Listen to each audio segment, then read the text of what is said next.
I've been testing out some new gear at the beginning of 2024 here, and I have to share my first impressions with you guys because there's been some interesting results as a result of that testing. Just note that you have to take my observations to date with a grain of salt because I still am in the testing process, but I know that a lot of this gear is very popular and I've gotten tons of messages asking for my thoughts on some of these pieces of gear. At the end of the video, I'll also give you guys a sneak peek at some of the new gear that I'm starting to test out just now. Some of it is gear that you guys have been asking about, and a lot of it is really interesting.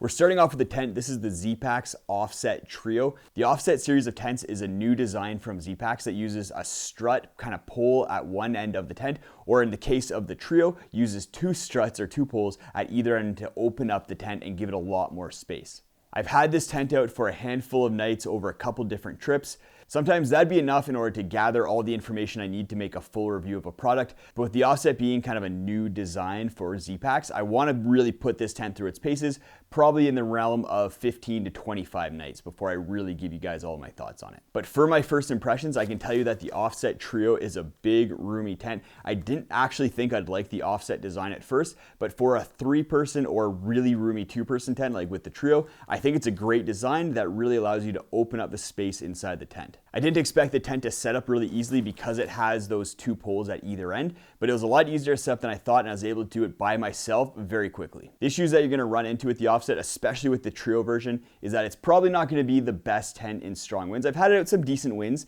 and it held up to that okay, but I think with those poles at either end, it's going to kind of lose some of its stability in strong winds. The price on this tent is also nothing to joke about. It's a very expensive tent, but if you're a couple that really wants to reduce the weight in your pack while also having a ton of room inside the tent, or maybe you have a dog or a child that you want to bring with you on trips, then the Offset Trio might be the tent for you. Item number 2 is a sleeping pad that I've probably gotten more comments from you guys about and asking for my thoughts on it than any other piece of gear in the history of my channel. And that's the new Rapide SL from Big Agnes. This is the new version for 2024. They changed up a few different things. First of all, it uses a different pump sack. The new pump sack is amazing. The old pump sack was garbage. I'm glad Big Agnes is changing that. The other thing is that they changed up the insulation inside the pad, which bumped up the R value a little bit, decreased the weight a little bit, but I have some thoughts as far as how the pad performs from a warmth perspective and a comfort perspective. For comfort, I think the hype is real. The Rapide SL is a very comfortable sleeping pad. It's not quite as comfortable for me as pads like the REI Helix or even the new Zenbivy sleeping pads, but it's still one of the most comfortable pads I've ever slept on. As far as warmth goes, I was kind of expecting it to be a bit of a flop because the Zoom UL that Big Agnes released last year has some issues with the reflective film that they use as insulation inside the pad falling to the bottom, and then you are able to get a lot of cold air influence on the side and the top of the pad. Especially with big wide pads like this, that can be a huge issue. And so far in my testing, unfortunately the Rapide SL has that same problem. I'm pretty sure it's using that exact same insulation technology as the Zoom UL, and it's suffering from the exact same problems. I had this pad out on some warm ground in just above freezing temperatures, and I was losing a lot of heat either to the ground or the air around me. It's kind of hard to tell when you're sleeping on the sleeping pad, but I did have cold spots, and that's kind of a telltale sign that the pad isn't functioning quite as warm as it should be, especially with a pad that has an R value above 4 like the Rapide SL. But I'm not writing the Rapide off quite yet. I've only had about 6 nights on it, with 3 of those being in those colder conditions.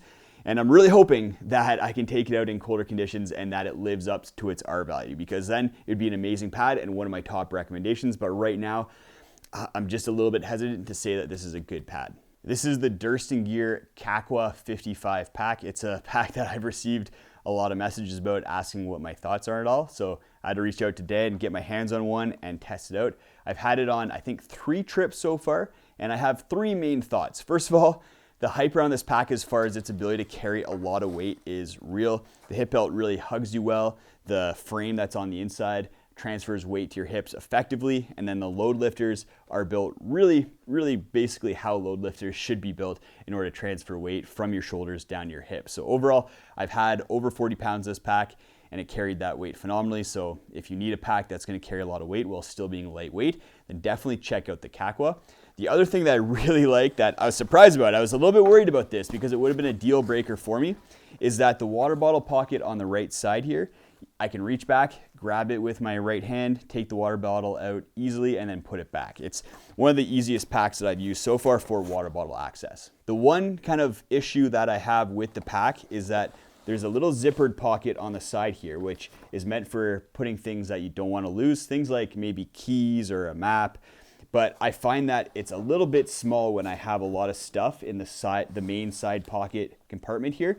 So I wish it was a little bit more volumized away from kind of the material and space of that side pocket. So just a little thing, but something that I noticed when I had a lot of stuff in the main side pocket, I wasn't able to put nearly as much into this kind of zippered side pocket. But overall, super solid pack, especially for the price, and I'm excited to test it out a little bit more and potentially make it one of my top recommendations for ultralight packs out there for people who are looking for a new pack for backpacking. Alpaca wool is awesome. I kind of want all of my clothing to be made with alpaca because it has three main benefits that make it, in my opinion, better than pretty much any other fabric out there. First of all, it's fairly durable, more durable than merino wool. Second of all, it doesn't hold on to moisture like merino wool does. It kind of just sheds moisture a little bit more similarly to nylon and how little nylon holds on to moisture. And then third, which is the big reason, is smell. And I've tested out the Appalachian Gear Company Sun Hoodie. I used it on a 5-day trip, didn't have any smell, loved how it performed in desert conditions. That was an awesome alpaca wool product, but I have a couple new alpaca wool products that I've been testing from a company called Paca. This is a base layer, and what I love about it is how soft it is and lightweight. It's a very lightweight but warm shirt that I can bring as a sleep shirt for backpacking trips, but then, like I said, it doesn't have that smell and doesn't hold on to moisture. So even if I needed a warmer layer in order to hike with, then I'd be comfortable doing that with this because it wouldn't hold on to a whole bunch of sweat, which might lead to me getting cold. This is a sweater that might be one of the coolest products on this list that I've been testing out. It's called Alpaca or Paca Fleece, and basically it's a fleece-like sweater that's made with alpaca wool fabric. So you get all those benefits that I mentioned, but it's going to be a little bit warmer, a little bit thicker.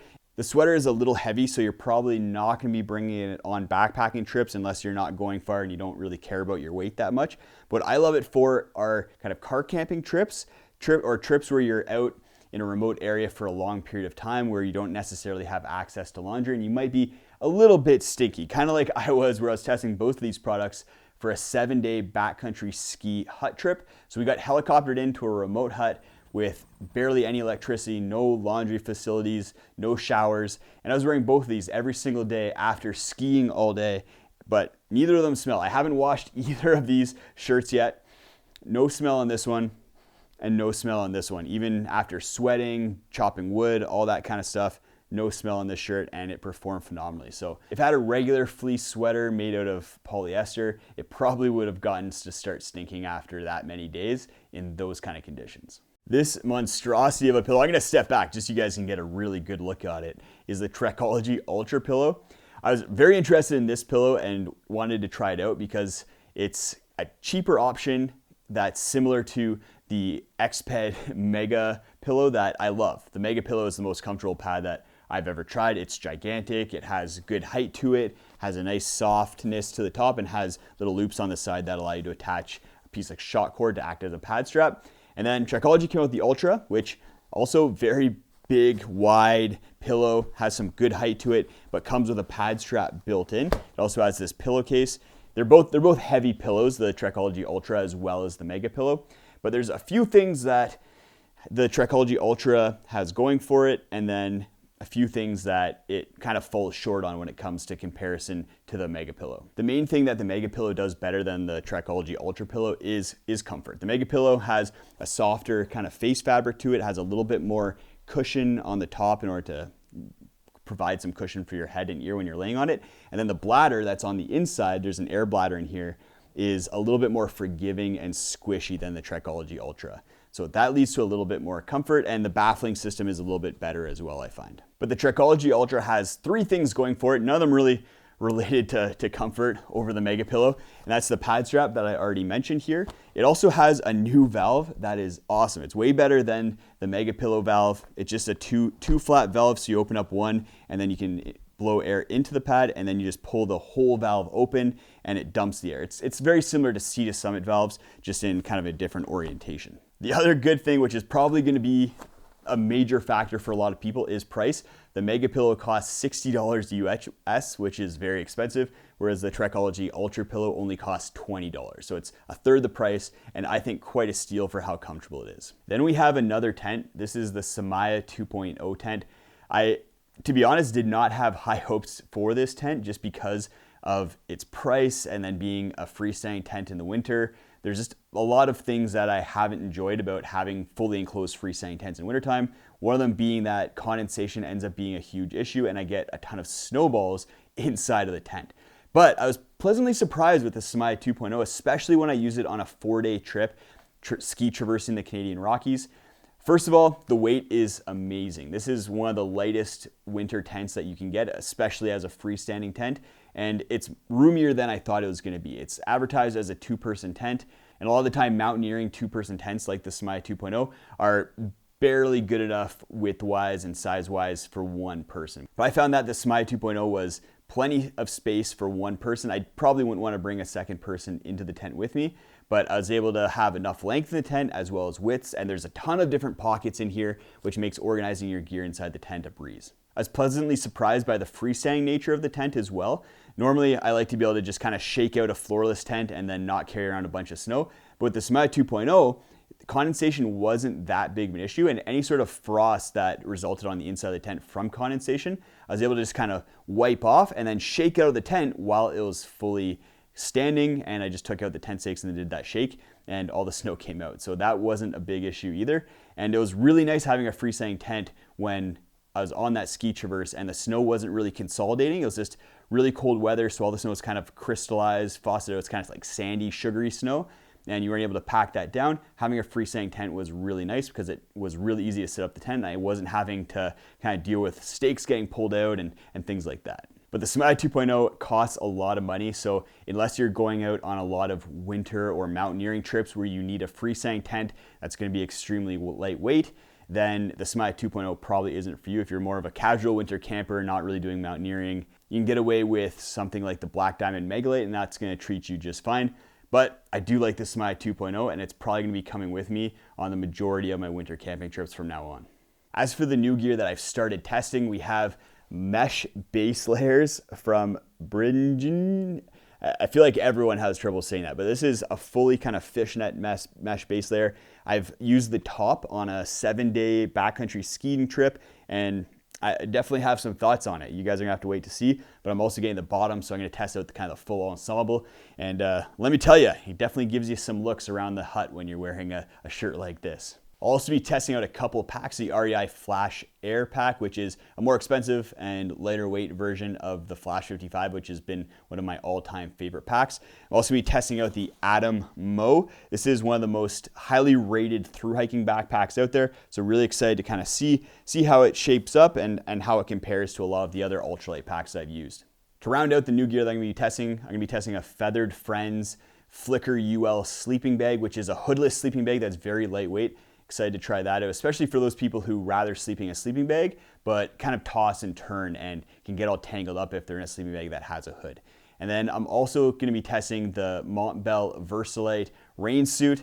This is probably the last rain jacket that I need to test before I can release a full kind of comprehensive rain jacket review where I talk about the Versalite, the Outdoor Bios Tusher, Zpacks rain jacket, Light and Equipment rain jacket, all the kind of ultralight rain jackets that are on the market. I recently uploaded all of my trips that I did in 2021 and 2022 as kind of compilation videos. I think it's a great way to come along on my journeys and follow along on those trips. You can check them out at the playlist right there. It's my trips playlist, where I have that as well as a few of my other trips, like my 6-hour Great Divide Trail through hike video.